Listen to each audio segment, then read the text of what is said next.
बहुत बहुत स्वागत है सरल परिपथ के पार्ट 2 में आपका। हम सेल के विद्युत वाहक बल, सेल का टर्मिनल विभवांतर और सेल के आंतरिक प्रतिरोध आर के बीच में संबंध स्थापित करने चले हैं। एक बार फिर से ध्यान में रखें, सेल विद्युत धारा की युक्ति है, पढ़ रहे हैं हम। विद्युत धारा इसे हम प्राप्त करते हैं। कैसे प्राप्त करते हैं? विद्युत धारा की सबसे सरल युक्ति है, एक सेल की हमने कल्पना की है। इस सेल का विद्युत वाहक बल E है और सेल का आंतरिक प्रतिरोध R है। इस सेल की सहायता से एक बाह्य प्रतिरोध, ये कैपिटल R जो दिखाई दे रहा है, इसमें धारा प्रवाहित की जा रही है। तो इस प्रकार से यह एक परिपथ है। इस परिपथ में क्या हम देख रहे हैं? सेल से जिसका विद्युत वाहक बल E है, आंतरिक प्रतिरोध R है, बाह्य प्रतिरोध R है, कैपिटल R। बाह्य प्रतिरोध का मतलब क्या है? बल्ब में धारा प्रवाहित हो रही है तो बल्ब का जो प्रतिरोध होगा वह बाह्य प्रतिरोध होगा, जिससे सेल का आंतरिक प्रतिरोध स्मॉल r। यह मीटर है, करंट कितना इससे प्रवाहित हुआ है इसकी माप के लिए, और वोल्ट मीटर है। हम जैसा जानते हैं कि वोल्ट मीटर को श्रेणी क्रम में ये छोर को जोड़ रहा है। अब बीच से भी कहीं कहीं ऐसे फिगर भी रहता है, तो इसको ज्यादा ये कुछ भिन्नता नहीं, बस केवल ये देखना है कि आर का जो टर्मिनल है, इंड है, छोर है, उससे जुड़ा होना चाहिए भी, यानी ये होना चाहिए समांतर क्रम में। बस यह ध्यान में रखना, ये अमीटर होना चाहिए श्रेणी क्रम में। तो इस प्रकार से यह परिपथ बना हुआ है। अब हम चलते हैं इसमें। इस परिपथ में टी समय तक सेल काम करता है, यानी सेल धारा देता है। तो टी समय में कितना प्रवाह, कितनी धारा देगा, यानी इस सेल से को अगर टी समय तक करंट फ्लो करे तो कितना करंट देगा। क्योंकि इसका विद्युत वाहक बल E है और इससे अगर प्रवाहित आवेश Q है तो EQ, W बराबर EQ, यानी विद्युत वाहक बल इंटू प्रवाहित आवेश, EQ बराबर W बराबर EIT हो गया। अब ये W बराबर हो गया हमारा EIT।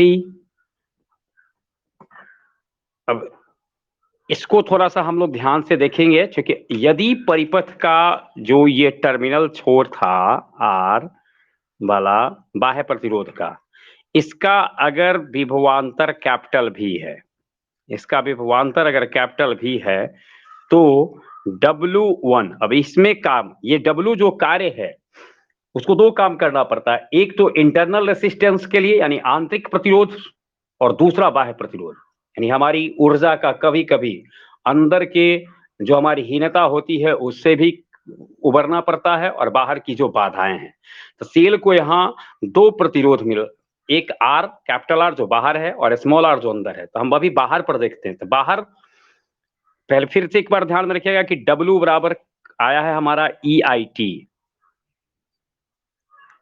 यहां अगर हम बाहर के प्रतिरोध के लिए W1 बराबर, और यदि इसका टर्मिनल विभवांतर यानी इसके छोर का विभवांतर भी है तो W1 बराबर VIT।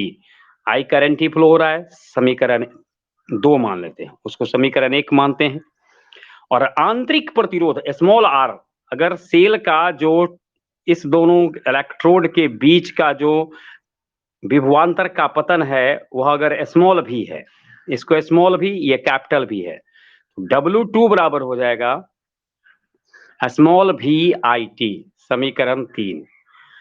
ध्यान से देखिए, W कार्य है टोटल, W1 बाहर के प्रतिरोध को, आवेश को देने में, बाहर के प्रतिरोध को धारा देने में सेल को कार्य करना पड़ रहा है, और W2 ये उसको खुद से धारा को सृजित करने में, धारा को ओरिजिनेट करने में, धारा को क्रिएट करने में काम करना पड़ रहा है। अब W यानी समीकरण 1 ऊर्जा संरक्षण के नियम से, समीकरण 1 से अब हम देखते हैं तो W बराबर होगा W1 प्लस W2, जोड़ दीजिए। W1 यानी VIT plus small VIT, IT common ले लेंगे तो capital V plus small V, परंतु V बराबर IR, स्मॉल V बराबर IR, स्मॉल R क्यों लिए हैं? आंतरिक प्रतिरोध की बारी आई है इसलिए। तो इसलिए W बराबर, अब स्मॉल V के बदले IR बैठा दीजिए, तो सॉरी, 1 मिनट पहले ई बराबर बैठा देते हैं हम। ई बराबर होता है डब्ल्यू बराबर यहाँ था हमारा ई आई टी समीकरण 1 से, तो ई आई टी से आई टी कट गया, इसलिए ई बराबर आ गया हमारा कैपिटल भी प्लस स्मॉल भी। अब स्मॉल भी के बदले आई आर बैठाइएगा, स्मॉल भी बराबर आई आर। ध्यान में रखना है हमको कि इसको स्मॉल भी बराबर आई आर बैठाते हैं, यानी फिर यहाँ हम लिखते हैं ई बराबर आया भी कैपिटल प्लस स्मॉल भी बराबर हम आई आर बैठा देते हैं, इसलिए ई बराबर आ गया हमारा भी प्लस आई आर, कैपिटल भी आई आर, या कैपिटल भी बाह्य प्रतिरोध जो हमारा है उसका विभवांतर है। यही विद्युत वाहक बल, विभवांतर और सेल के आंतरिक प्रतिरोध के बीच में संबंध है। ये विद्युत वाहक बल है, ये विभवांतर है और ये आंतरिक प्रतिरोध है। यहां से अगर हम भी निकालना चाहे तो भी बराबर हो जाएगा ई माइनस आई आर। अब यहीं से देखिए आप थोड़ा सा, भी यानी विभवांतर, ई विद्युत वाहक बल में से घट रहा है, इसलिए जब सेल से विद्युत धारा ली जा रही हो, जब सेल कार्य कर रहा हो विद्युत धारा देने का, तो विद्युत वाहक बल से विभवांतर कम हो जाता है, क्यों? भी बराबर ई घटे आई आर है। लेकिन यदि सेल विद्युत धारा नहीं ली जा रही हो, यानी सेल शांत हो, सेल से विद्युत धारा नहीं ली जा रही हो, तो आई बराबर क्या हो जाएगा? 0। तो उसी स्थिति में भी बराबर क्या हो जाएगा? ई।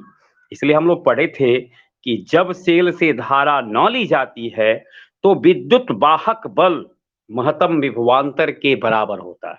यह भी इससे देख लेंगे, दिखाई दिया। केस तीसरा हो सकता है कि सेल में विद्युत धारा ली नहीं जाती है सेल से, बल्कि सेल को दी जाती है। ऐसी स्थिति कब आती है? चार्जिंग केस में। हम लोग जैसे मोबाइल चार्ज करते हैं, किसी को जब हम चार्ज से लगाते हैं, अर्थात सेल को धारा दी जाती हो, तो आई बराबर माइनस आई पुट करेंगे। माइनस क्यों? माइनस एक परिपाटी है, चिन्ह है। जब कभी भी हम धारा के विपरीत चलते हैं तो ऋणात्मक हो, तो सेल का काम है धारा देना, और जब वही लेने चले तो उसके लिए वो माइनस। अब यहाँ भी बराबर, अब बैठाइए उसमें E minus minus I R हो जाएगा वह, अब ई प्लस आई आर हो गया। इस तरह से देखिए, भी बराबर ई माइनस आई आर, भी बराबर ई और भी बराबर ई प्लस आई आर। ये कब है? जब सेल से धारा ली जाती है। ये कब है? सेल चुपचाप है, सेल से ना धारा ली जाती है ना सेल से धारा दी जाती है, सेल कार्य नहीं कर रहा होता है। और ये कब है? जब सेल को चार्जिंग में लगा दिया जाता है। तो इस तरीके से इस तीनों को से देखें कि भी और ई में रिलेशन क्या है, तो भी ई से छोट है, भी ई के बराबर है, और भी ई से बड़ है। ई से छोट कब है भी? जब सेल से धारा ली जाती है, धारा ली जाती है यानी डिस्चार्जिंग हो। ई कब है? न ली जाती है न दी जाती है। और यह कब है? दी जाती है, यानी चार्जिंग के केस में। तो एक समय ऐसा आता है जब विभवांतर विद्युत वाहक बल से अधिक हो जाता है। ये हमारा रिलेशन था। अब हम अगला आगे, आज का टॉपिक है हमारा किरचॉफ का नियम। किरचॉफ साहब ने जटिल परिपथ में, जटिल परिपथ का आशय क्या होता है? अब घर में देखिए कि घर में जो हमारा परिपथ अगर एक देखें तो वहाँ ऐसे उपकरण भी लगे होते हैं जो अधिक विद्युत धारा पे काम करते हैं, और ऐसे भी उपकरण लगे होते हैं जो कम विद्युत धारा पर काम करते हैं। कहीं कहीं एक तार से 2-3 घर में जाता है। तो इस प्रकार से धारा का वितरण कैसे हो, यानी कहीं करंट कहाँ कैसे कैसे प्रवाहित होगा, इसके लिए किरचॉफ ने, यानी धारा के वितरण के संबंध में किरचॉफ ने 1842 ईस्वी में नियम दिया, जिसे किरचॉफ का नियम कहते हैं। किरचॉफ ने 2 नियम दिए थे। एक नियम संधि का नियम था, यानी पहला नियम जो किरचॉफ ने दिया था वह था संधि का नियम। संधि का नियम क्यों था? इसका नाम देखिए, ये जंक्शन पॉइंट है, संधि स्थल। यहाँ कुछ धारा आ सकती है, जा सकती है, आ रही है, जा रही है, यानी संधि बिंदु पर वहां से आती है या वहां से जाती है, तो संधि बिंदु है। किरचॉफ ने बताया कि किसी विद्युत परिपथ में संधि बिंदु पर सारे विद्युत धारा का बीजगणितीय योग शून्य होता है, सिग्मा आई बराबर 0। ध्यान में रखना, एक बार मैं फिर से बोलता हूं, किसी परिपथ में संधि स्थल पर यानी यहां पे सभी बीज आवेशों का सारे विद्युत धारा का बीजगणितीय योग, जितनी धारा आती है जाती है, बीजगणितीय योग शून्य होता है। किरचॉफ के प्रथम नियम के लिए एक चिन्ह परिपाटी है। किरचॉफ ने संधि स्थल पर आने वाली के लिए पॉजिटिव चिन्ह, आने वाली देखिए, आने वाली कैसे जानेंगे, तीर चिन्ह का जो मुंह होता है उस ओर जाना होता है। हम अपेक्षा करते हैं कि आने वाली जाने वाली, कम से कम आप समझते होंगे, अभी ये अगर है तो आने वाली, और इधर है तो ये जाने वाली। तो आने वाली के लिए किरचॉफ साहब ने कहा कि चिन्ह लेना है हमें पॉजिटिव, यानी पॉजिटिव करंट। और जाने वाली के लिए कहा कि करंट मतलब लेना है चिन्ह हमको नेगेटिव। अर्थात संधि स्थल पर यूं कह सकते हैं, जो आए तो पॉजिटिव, व्यय तो निगेटिव, यानी धारा का आय तो पॉजिटिव, धारा का व्यय तो निगेटिव। अब इस बिंदु पर देखिए, I1 आ रही है, I2 भी आ रही है, I3 जा रही है, I4 भी जा रही है, I5 आ रही है, I6 जा रही है। तो यहाँ सिग्मा आई किरचॉफ के नियम के अनुसार क्या हो जाएगा, पहले फिर से चिन्ह परिपाटी ध्यान में रखना है, आने वाली के लिए पॉजिटिव, जाने वाली के लिए निगेटिव। तो सिग्मा आई बराबर 0 किरचॉफ के अनुसार। तो यहां से देखिए, I1 प्लस लेंगे, I2 प्लस लेंगे, I3 निगेटिव लेंगे, माइनस I3, I4 भी निगेटिव, क्यों, वो भी जा रहा है, I5 प्लस में, और I6 जा रहा है तो माइनस I6 बराबर 0। अब इस तरह से माइनस वाले को एक तरफ कर दीजिए और प्लस वाले को एक तरफ कर दीजिए, तो I1 plus I2 plus I5 बराबर हो जाएगा I3 plus I4 plus I6। इस तरह से ये देखिए, I1 I2 I5 आने वाली है, यानी कह सकते हैं दूसरे शब्दों में, आने वाली कुल धारा बराबर जाने वाली कुल धारा, यानी आने वाले का बीजगणितीय योग जाने वाले के बीजगणितीय योग के बराबर होता है। यही है हमारा किरचॉफ का नियम। अब एक चीज जो मुझे थोड़ा सा समझना है, इसी पे देखिए आप, यहां पर क्या देख रहे हैं कि यहां जितना आवेश आया उतना आवेश चला गया। तो इस बिंदु पर आवेश कोई पूछे आपसे तो कितना है, तो चूंकि बीजगणितीय योग धारा का 0 है, इसलिए संधि बिंदु पर आवेश नगण्य होता है, आवेश शून्य होता है, कोई आवेश नहीं होता है, यह ध्यान में रखना है। संधि बिंदु पर आवेश का न तो संचय होता है, न भुगतान होता है, न कलेक्शन होता है और न विसर्जन होता है, यह ध्यान में रखना है। यानी इस पॉइंट पर आवेश न तो कलेक्ट होता है न डिस्चार्ज होता है, उस पर आवेश रुकता ही नहीं है, रहता ही नहीं है, क्योंकि वहां बीजगणितीय योग शून्य होता है। यह सिद्धांत, किरचॉफ का यह नियम आवेश संरक्षण के सिद्धांत के अनुसार है। संरक्षण सिद्धांत यानी किसी निकाय में कुल आवेश संरक्षित रहता है। अब ये चाहे चल इधर जाए या इधर जाए या इधर जाए, लेकिन कुल संरक्षित रहता है। तो यह 2-3 चीज हमें ध्यान में रखना है। किरचॉफ का प्रथम नियम संधि का नियम था, इसके अनुसार संधि बिंदु पर सिग्मा आई बराबर 0। दूसरा, यह पूछता है किस नियम के अनुसार है, किसका पालन करता है, किसका अनुपालन करता है किरचॉफ का प्रथम नियम, तो यह आवेश संरक्षण के सिद्धांत का पालन करता है। चलिए, ये था हमारा किरचॉफ का प्रथम नियम। अब है किरचॉफ का दूसरा नियम, इसे बंद पास का नियम कहते हैं। बंद पास क्यों, क्योंकि आप देखिए इसमें ये जो उपकरण लगे हैं वो क्लोज हैं। क्लोज, चतुर्भुज की आकृति हो, त्रिभुज की आकृति हो, बहुभुज की आकृति हो, यानी जो बंद बहुभुज हम लोग कहते हैं, तो उसी तरीके का जो क्लोज्ड हो उसको कहेंगे हम बंद पास। तो किरचॉफ ने कहा कि किसी बंद पास में, अगर हम बंद पास की बात करें तो बंद पास में विद्युत धारा और प्रतिरोध का गुणनफल का योग, विद्युत धारा और प्रतिरोध यानी कि गुणनफल, दैट मीन की भी आई आर, यानी कहने का सेंस है सिग्मा आई आर बराबर कहा कि सिग्मा ई होता है, सिग्मा आई आर बराबर सिग्मा ई होता है। अब सिग्मा आई आर बराबर सिग्मा ई किरचॉफ साहब ने कहा, तो इसको अब हम देखते हैं कि इसके लिए उन्होंने क्या चिन्ह दिया। तो इसके लिए उन्होंने कहा, चिन्ह योजना ध्यान में रखना है इसका, ये फिगर भी थोड़ा स्मरण में रखना है और चिन्ह योजना, फिर एक बार केवल चिन्ह लिखते हैं, उसके बाद फिर हम उसी फिगर पे आएंगे। चिन्ह योजना उसने कहा कि ये ऐसे, ये जो दिखाई दे रहा है धारा बहने का, अर्थात कि दाएं हाथ की ओर क्लॉकवाइज, इसे बोलते हैं क्लॉकवाइज डायरेक्शन या क्लॉकवाइज डायरेक्शन, या हम क्या कहेंगे दक्षिणावर्ती दिशा। तो इस स्थिति में आई और ई दोनों हमको लेना है पॉजिटिव। ये किरचॉफ के दूसरे नियम की चिन्ह परिपाटी है। किरचॉफ के दूसरे नियम में जब धारा क्लॉकवाइज बहती है तो आई पॉजिटिव लिया जाता है, ई पॉजिटिव लिया जाता है। लेकिन जब धारा एंटी क्लॉकवाइज हो जाए, ऐसे हो एंटी क्लॉकवाइज बहे, वामावर्ती बहे, तो ये दोनों निगेटिव लिया जाता है। इसी सिद्धांत पर काम करता है। तब जरा सा देखिए, यहां हम सिग्मा ई लेते हैं, इसमें 3 सेल लगे हैं, एक सेल यहां देख रहे हैं, एक सेल यहां देख रहे हैं, एक सेल यहां देख रहे हैं।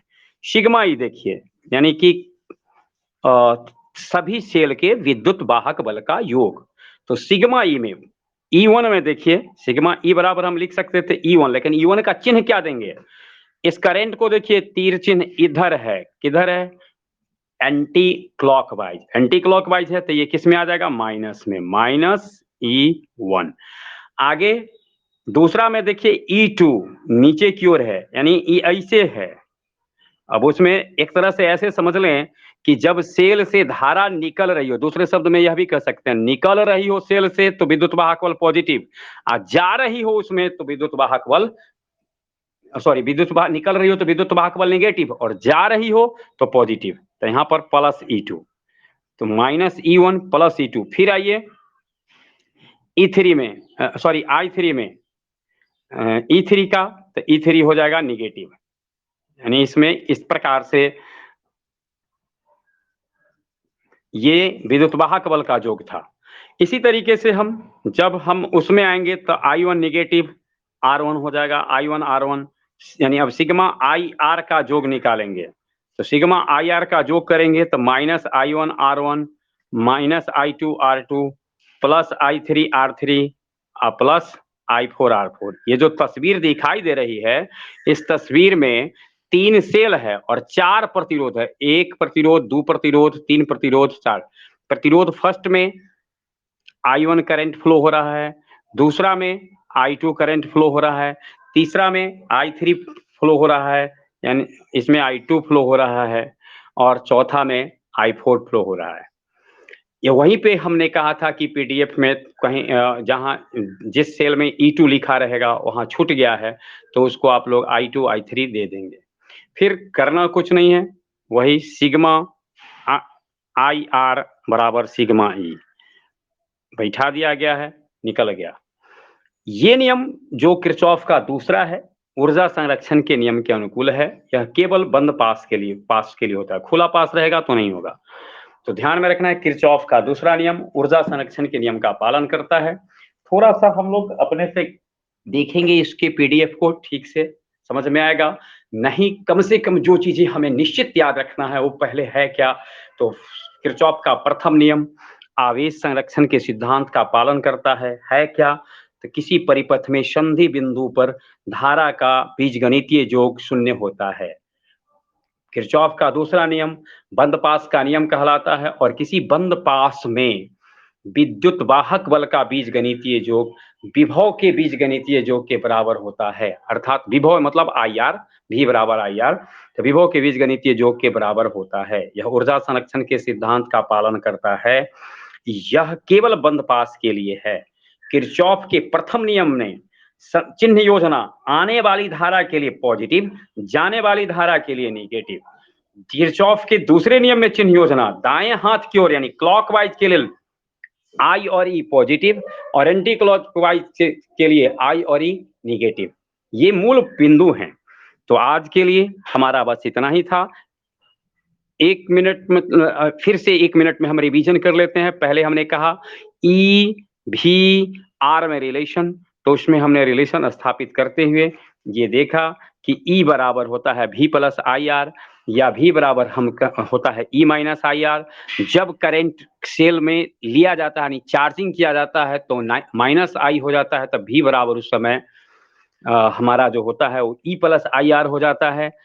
और जब फंक्शन नहीं करता है तभी बराबर ई होता है, यानी भी और ई में निर्भर करता है कि कौन बड़ा है। यह निर्भर करता है कि सेल किस दशा में है। सेल से धारा ली जाती है तो भी ई से छोटा होता है। जब न ली जाती है न दी जाती है, सेल आराम फरमा रहा होता है तो भी बराबर ई होता है। जब सेल को चार्ज किया जाता है तो भी ज्यादा और ई कम होता है। और उसके बाद किरचॉफ का प्रथम नियम सिग्मा आई बराबर 0 होता है। किरचॉफ का दूसरा नियम सिग्मा आई आर बराबर सिग्मा ई होता है। किरचॉफ का पहला नियम आवेश संरक्षण के सिद्धांत का अनुपालन करता है। किरचॉफ का दूसरा नियम ऊर्जा संरक्षण के सिद्धांत का अनुपालन करता है। बहुत बहुत धन्यवाद। और हम एक ये बता दें आपको कि हम कल इससे पूछेंगे, यानी सब आप याद रखेंगे। सर्किट पहला चैप्टर जो हमने पढ़ा है सिंपल सर्किट का पार्ट 1 और पार्ट 2, तो उससे बारी बारी से जो लोग सब आएंगे, यानी 11 बजे से जो क्लास है, तो ध्यान में रखना है हमको कि हम 10:30 बजे आएंगे और 10:30 बजे पहले पूछेंगे हम। तो ऐसा नहीं कि आप लोग वहाँ कॉपी खोल के रखेंगे और पूछें, आपको फेस टू फेस आना पड़ेगा, ठीक से देख लेंगे। चलिए। और उसके बाद जो है सो फिर से हम लोगों का आज संभव है, क्योंकि आज हमको एक काम है, तो हो सकता है कि 3 बजे क्लास हो या ना हो, तो इसकी जानकारी आपको दी जाएगी। चलिए, सबसे पहले प्रीति प्रीति प्रीति प्रीति, तबीयत ठीक नहीं ना है? हाँ, अरे तरीके ठीक है। तो समझ में आया है किरचॉफ का नियम? लिख ले रहो। चौकट गिरे। क्रांति जी, क्रांति है। हम्म, दिया। समझ दिखाई के बाद अंदर में आया कुछ समझ में? अच्छा, आया। याद रहेगा किरचॉफ के प्रथम नियम, आने वाली जाने वाली, आने वाली का योग बराबर जाने वाली का योग की। हाँ? शाम को कमा के जो आया उसको रात में गवाया। अच्छा जी, लिखना यही है इसका प्रथम नियम। इसे हटा दिए हैं, मतलब मतलब क्लास खत्म हो गया तब बोल रहे हैं, नहीं तो क्लास रहता तो थोड़ी तब बोलते। क्रांति, कृपया आप अपना मोबाइल को, मतलब हाँ, आप कुछ किसी को कुछ पूछना है, सबसे पहले मैं अपनी बात रखूं उससे पहले अगर किसी को कुछ पूछना हो तो पूछ सकते हैं। 12 का इंटीग्रेशन में भी पॉसिबल कि आज से शाम में हो, अगर ये ना भी हो सकता है, इसकी सूचना आपको दी जाएगी, क्योंकि हमने बताया कि थोड़ा सा आज काम का है कुछ, और काम आप लोगों से भी है। किसी को कुछ पूछना है? नहीं। नैना, नैना, नैना, तो हम तोरा तोरा बोल रही हई ते तू तो अलही ना। हाँ, चिड़ै तो देखी कथी खा छै से दिखा दे छौ।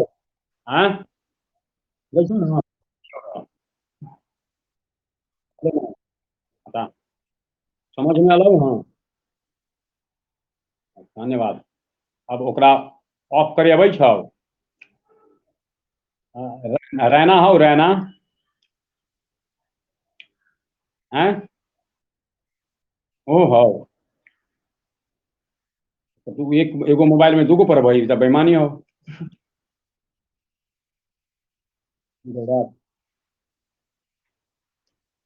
हंसराज भाई, हंसराज जी, हंसराज जी, अरे आपको कहे कि कुछ सब ठीक ठाक है ना? ठीक है। अब ठीक है, समझ में तो आइए गया होगा आपको, तो सब हंस नामे है तो समझ में आ गया है ना? दिखाई देता है ठीक से? हम बोलते हैं तो समझ में आता है। अच्छा, सब कुछ में जीत तो, चलिए जीत तो आप ऑफ कर लीजिए।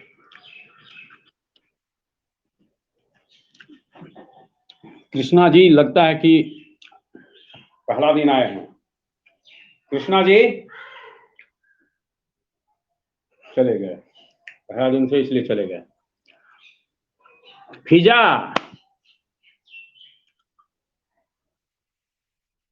अरे तबीयत कैसी है इन्हें बताइए। ओहो, ये क्या कहें, आए क्या हम ठीक करने? ठीक, ठीक है, समझ लो कोच। धन्यवाद, रख दो। म्यूट कीजिए। चलिए, नीजू से क्या पूछना, नीजू तो जानती ही है, समझती ही है। लक्ष्मी, अच्छा वो उससे भी क्या पूछना, वो तो पास कर गई है। श्रेष्ठ राज,